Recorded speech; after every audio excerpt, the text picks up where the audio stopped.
Who are you? I'm Danny Brown. Danny Brown, welcome to South by Southwest. Thank you. Happy to be here. Danny Brown, is it true you like pierogies? Yeah, I kind of like pierogies. I mean, fried, I don't even know no other type of way you eat them. But, you know, back home it's a place called Hamtramck, which is kind of like, I guess, Polish community. And they have really nice pierogies there. What about spice? Do you like a lot of spice on things? No, I'm not like a spicy guy. I can't really eat too much. Like hot foods, I start like mucus and crazy. Well, I thought you really are into the spice, and I got you a gift of some spice here. Oh, Spice One.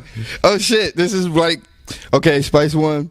This was the first rapper. Like, my dad was young. He had me when he was 16, so he introduced me to a lot of hip-hop. But it was hip-hop that he didn't introduce me to, and Spice One was like the first album that I was over at my friend's house, and he played it for me, and I was like, what the, what is this shit?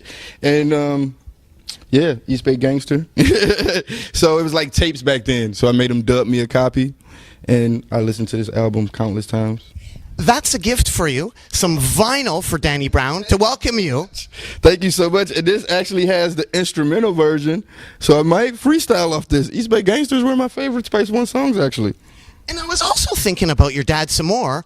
Okay. Okay. He got you into the Egyptian Lover, too? Yes, he did. He got me into Egyptian Lover. That's pretty cool, Egyptian Lover. I mean, my dad was a house DJ, so he just listened to a lot of, like, I guess, different types of music that was, for that time, Now, was he getting into some E40 as well? Because I have another gift for you there, Danny Brown. That E40, I can say he helped me a lot in learning flow, if I can say that. You know what I'm saying? Like, just melodies and different things of that nature. But E40 was like, I don't know, man. He's like, when I first started selling drugs, to say that, E40 was like the first rapper I felt like, instead of like co-signing what I was doing, he was kind of like teaching me and letting me know the ins and outs and what was right and what was wrong. And thank you to E40 because I'm rapping now because of this. An instructional record, kind of. Yeah, man. He's the man. This is E40, man. This is Charlie Hustle, man.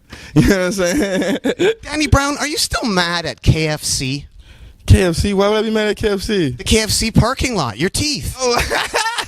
No, I can't really blame KFC. I more so blame myself for just being that dumb at that time. I mean, my friend, he let me borrow his bike, and I remember I was on the bike, and I was looking at him. He's like, "Bring me my bike." You know what I'm saying? And instead of me just looking to go both ways, I just rode out into the street, and the rest is history. And it was a KFC parking lot? It was a KFC parking lot. I used to live right across the street from a KFC a KFC for like. Danny Brown, you have some interesting friends, don't you? I mean, I guess I'm an interesting kind of guy. One of your friends was friends with Jay-Z's tour bus manager, driver guy? No, what happened with that situation was, my friend who was helping me out that time, his uncle was actually driving Jay-Z's basketball team for Rucker or whatever, the basketball tournaments in New York. And, he hitched a ride thinking maybe that's a way we can kind of do something, but it didn't work out. It was a fail. That's a neat connection, though, eh? Like when you're younger and you know about a connection to Jay-Z. I mean, I guess. I don't know. It didn't help me. Danny Brown, tell me about Detroit rap. Esham. Oh, shit. You taking it back. Acid rap. Esham. I actually discovered Esham just one day being a kid, and I was walking around, and I found the tape on the ground, and I picked it up, and I went home, and it was actually Esham's Judgment Day. It didn't have no writing on it or nothing, and I listened to the shit. I was like, what the fuck? This is crazy. And when my cousin came in, he's like, man, you listening to Esham? You're going to go to hell. And I didn't listen to Esham no more until I was old enough to understand his genius. I love that you found it on a tape, just on the ground? Yes, just a tape, just a random tape on the ground, and I just picked it up, and I played it.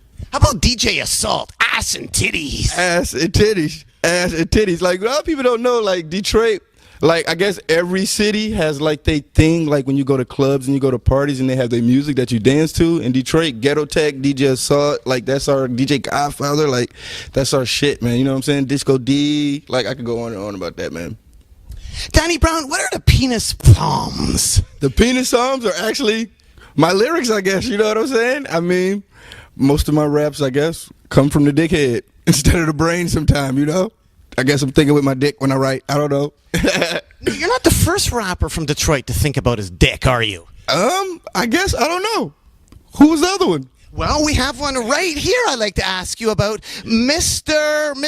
Kid. Mr. Kid Rock. Mr. Kid Rock, yodeling in the valley. Yes, Yodeling in the Valley, and this was actually produced by Too Short, who's another rapper that thinks with his dick. And I learned a lot about Too Short. Yes, this is amazing right here, man.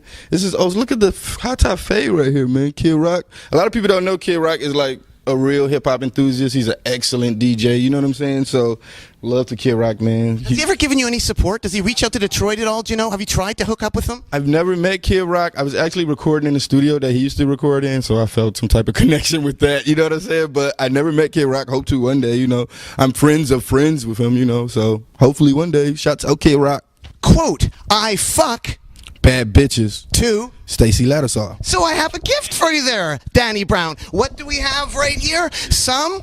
Stacey Lattisaw for sure. And Stacey Lattisaw, man, she's a bad bitch for that time, man. I really like to, you know what I'm saying? Yeah, what can you say about Stacy here on the nice cover of the record? She's looking fine, eh, on this cover? And Stacey Lattisaw is sexy than a motherfucker, man. Look at that, man. This type of girls, I want a bitch like this right now, man. Like, yeah. Did your dad get you into Stacy too? No, I think I actually got myself into this. You know what I'm saying? I think I seen a Stacey Lattisaw video when I was a kid, and I got a boner, and then I was a fan ever since. Well, I'm giving that to you, so the boner can continue. Yes, the boner does continue. I'm getting older now. I'm probably gonna need Viagra in a minute, but yeah, Stacey Lattisaw is sexy, man. Look at that. Danny Brown. She got the peak toes on, man. All right. I was wondering, Danny Brown, Detroit, back to Detroit. Do you drink Faygo? Faygo. I love Faygo. Actually, I'm so plain. I'm like a real soda drinker, but my favorite Faygo is actually cola. What can you tell the people about Faygo? Like, that's unique for Detroit, isn't it? And the ICP love it too, don't they? It's actually like Faygo, Better Made, Cars, Peanuts. You know, we have like a lot of like Detroit homemade products that we just take pride in. Like, I love Sweet Barbecue, Better Maids, you know, holla at me, give your boy a couple boxes. And also Faygo, you know, I love Faygo. I was born and raised on it. I think I actually got Faygo pumping through my veins, might be, man. Have you ever been to a gathering of the Juggalos at all? Oh, I've never been to a gathering. I'm kind of afraid of some things like that, you know. Why? Juggalos are kind of insane. I don't think I'm a Juggalo type of guy. I'm more cool. I like to get, you know, I'm laid back. You know what I'm saying? I just want to fuck with Stacey Lattisaw and shit like that. You know, whoop, whoop. Shouts out to Juggalos, though.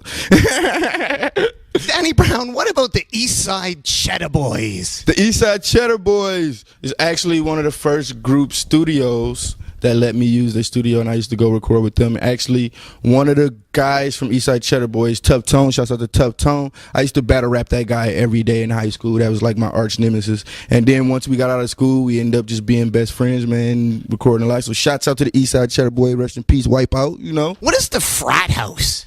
The frat house. I thought that's your bedroom, the frat house. You call your bedroom that? No, I don't call my bedroom the frat house, because frat house symbolizes a lot of dudes, I think. If anything, why should it be the sorority house? You know what I'm saying? Baboon. G shit. Danny Brown, did Canada influence your haircut?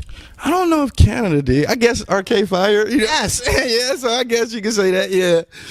Canada, the Windsor Casino. Yes, I look at that all the time. That's important. Town. Yes, because you can see right across the river at it. You know what I'm saying? So I never really been to Canada too much. I used to go as a kid. We used to go to Wheels Inn. So shouts out to Wheels Inn. You know what I'm saying? Do you remember any Canadian TV shows at all? I don't know, but I remember Mr. Bean. That's like my all-time favorite. And I guess Kids in the Hall, too, was my shit as a kid. And you also have some shouts out to Canada in your lyrics, too, don't you? I mean, I love Tim Hortons, if that if that pops up anywhere. But yeah, and also Molson Ice. So yeah, I love Canada. I guess, you know, Detroit and Canada, we have our connections, you know. Totally. And also, quote, purple like a Raptors jersey. Yeah, that's tight, yeah. What about the squid on the ice? Are you aware of that? You know, Detroit games? Detroit Red Wings, you know what I'm saying? When it's going down, I guess that's when a hat trick happens, huh? They throw the squid, they throw the octopus on the ice, you know. I'm real in tune to my city, you know. I know what's going on. Have you been to some games by the Wings? I've never been to a Red Wings game. I've never been to a Lions game. I've never been to a Tigers game. Only been to Piston games because I'm black and we can get free basketball game tickets or whatever. But whatever. I've been to Piston games though. Did Syntax make an action figure for you, Danny Brown? Yes. How do you know about Syntax? Shouts out Syntax. That's like one of my best friends back home. You know what I'm saying? He's a I met Syntax just seeing his work around the city. He's a graffiti artist, and I always was like, man, if I could meet this guy, I love to, like, you know, him work on the album cover or something for me. I actually had the chance to meet him. We ended up clicking, being good friends, and he made the hybrid album cover, and now he has like an action figure that he's just designed, and it looks amazing. Where can we get it? I mean, you know, we're still in the process of figuring out how we're going to get it to you. And that's what I was thinking.